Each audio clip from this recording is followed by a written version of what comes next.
Hey everyone. I actually, let me just start this over. This morning, my awfully handsome assistant that's been joining me, kind of had a tough morning, such is life with a 2-year-old. So I had a great plan, and then I was like, well, this obviously isn't going to go real well with him today. So let me quickly think of something else that I can do instead.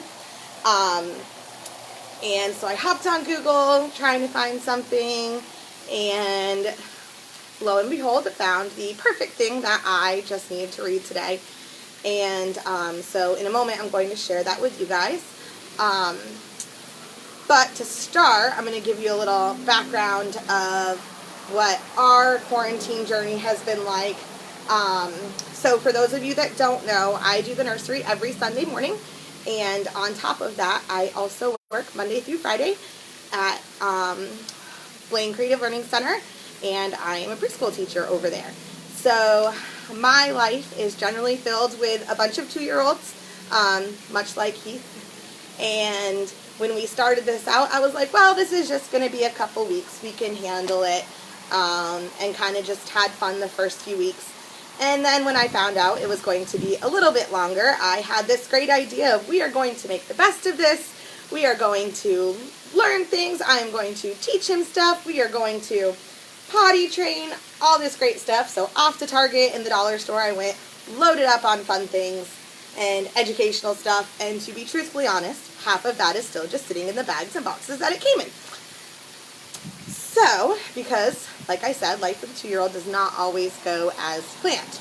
I had all these great ideas of things that we could do and activities, and, like I said, I do this with 8 2-year-olds all day long. I can surely handle my own. Well, your own is very, very different.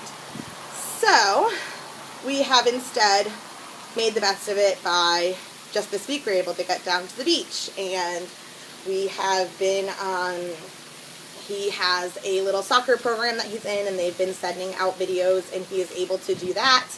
And we have spent many a days at Brook Green Gardens, and we are just making the best of everything and adding in some learning here and there.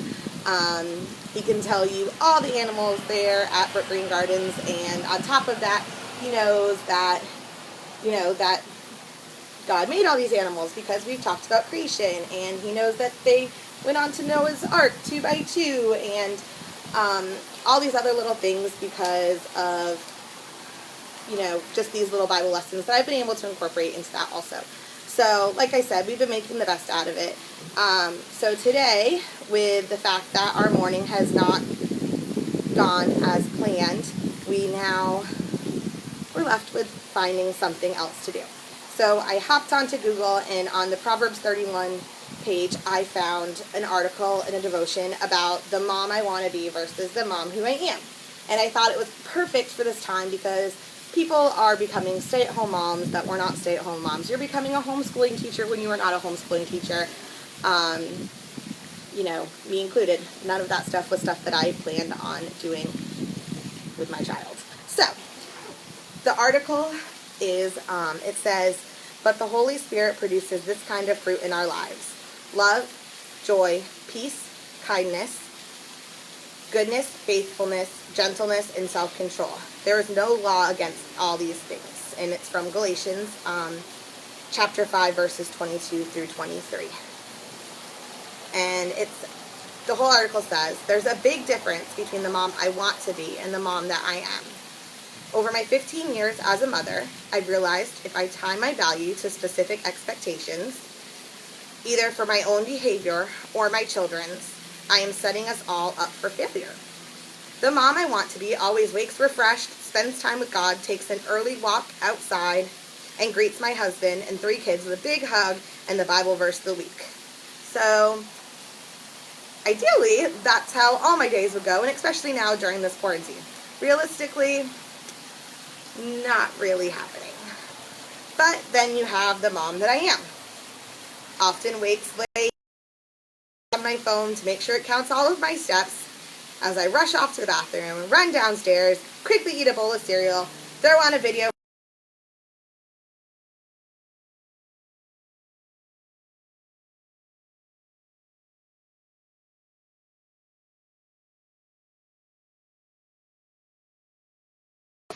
Okay, I'm back. Sorry if that froze up, guys. I don't really know what happened. Um, but the mom that I am, that's kind of how our days and mornings are going right now. And she says, it's easy to grow frustrated because I haven't yet become the mom that I truly want to be. Determined to find grace for this parenting journey, I searched the Bible to find an image that brought me freedom. The fruits of the Spirit. This is found in today's key verse, Galatians chapter 5, verse 22 to 23, which says, but the Holy Spirit produces this kind of fruit in our lives: love, joy, peace, patience, kindness, goodness, faithfulness, gentleness, and self-control. There is no law against all these things.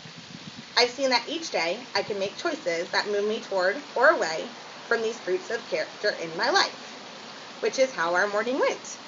Like I said, it did not go as planned. He woke up not in the best mood. I dropped breakfast on the floor before and after I cooked it. So at that point, I had choices. I could spend my day love or hate, joy or sadness, peace or worry, patience or frustration, kindness or rudeness, goodness or meanness, faithfulness or indifference, gentleness or harshness, self-control or self-indulgence. Keep in mind, this isn't a divine scorecard or a new way to measure ourselves. Striving backfires when it comes to accomplishing God's work in our lives. But when we find ourselves operating out of the fruits opposites, demonstrating things like hate, sadness, worry, our emotions serve as a signal. They show us whether or not we're headed in the right direction.